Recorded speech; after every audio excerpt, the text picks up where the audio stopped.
GAC manages the Gummingu Stone Arrangement Site. This site holds a historical significance for being a man-making ceremonial place.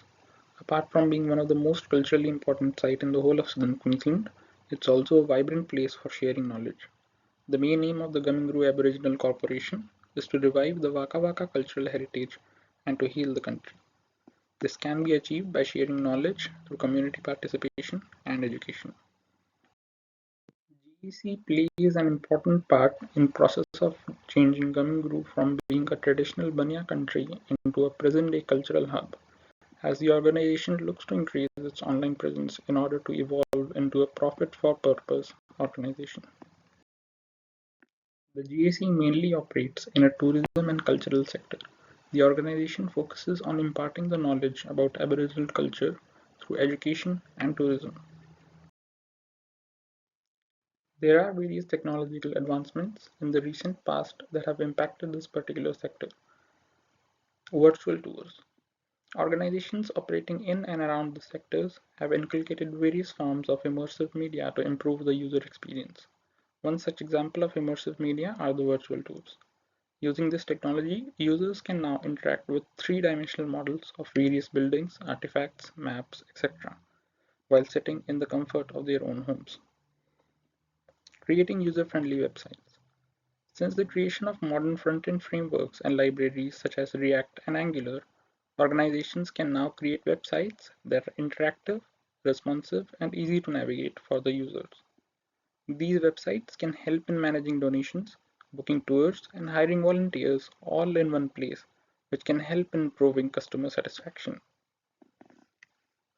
Geospatial analysis. It can be defined as a study that analyze, manage, monitor, and map the geographical data. Through consistent monitoring, this technology can help in preservation of cultural land assets. The major challenge is that GAC's social media presence is fairly limited, which is essential to attract investments into the business. GAC's official website is outdated and needs major upgradation efforts.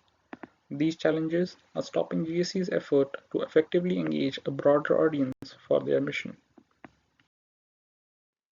However, these challenges present an opportunity for GAC to increase their digital footprint by creating more interactive and user-friendly websites along with a planned social media strategy.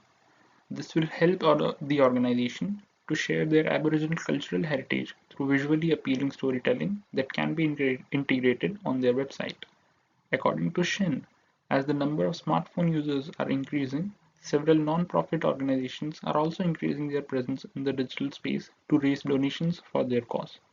Furthermore, consistent social media presence will help GAC to launch various campaigns that would attract volunteers and tourists. There has been a consistent rise in indigenous cultural tourism in Australia. In 2023 alone, more than 1.2 million visitors took part in Aboriginal cultural tourism, which is an increase of almost 40% when compared with the pre-pandemic levels.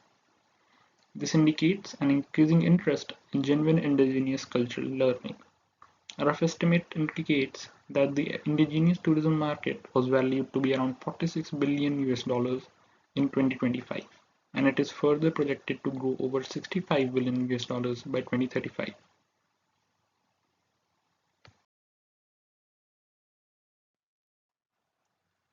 The primary target audience includes people who are aged between 18 to 35, which includes students, teachers, and social media enthusiasts. People who value authenticity, supports empowerment, as well as environment sustainability. Apart from these primary audience, GAC should also focus on secondary target audience, such as travel companies, education institutions, as well as local communities. Since GAC works in a highly competitive sector, there are several other organizations that operate in the similar field. The first one is the Culture Connect Australia.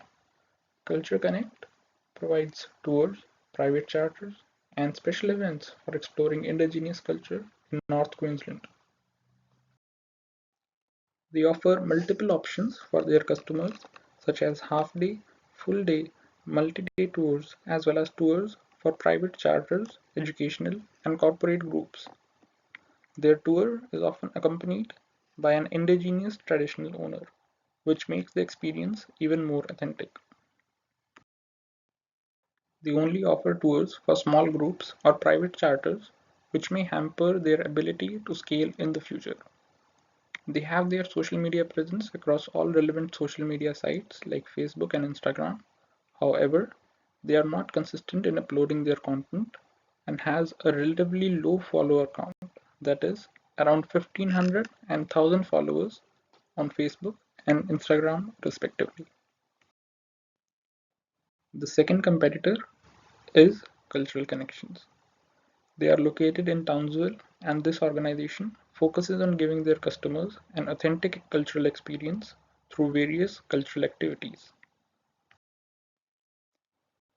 They provide a wide variety of activities for their customers to choose from. These activities include fishing, camping, palm leaf weaving, and traditional dancing. They also claim that their organization is 100% indigenously owned and operated. They have a very limited social media presence. They only upload their content on Facebook with less than 500 followers. This is stopping them from reaching broader online audience. Their website is also quite outdated and seems less interactive. The ideal customer represents a 24-year-old who works as an environment conservationist for a non-profit organization. He completed his master's degree in environmental studies. Andrew is into cultural tourism, environmental sustainability, and wants to volunteer for genuine causes. He is motivated to study about Australia's own indigenous culture and further contribute to a non-profit organization. He frequently feels overwhelmed while finding an authentic and transparent indigenous organization on the internet. He becomes frustrated due to the lack of presence of such organizations in the digital space. Andrew is mainly active on social media platforms such as Instagram and YouTube because they are quite popular and easy to navigate. In the end, Andrew is a compassionate young professional who looks to make a societal impact.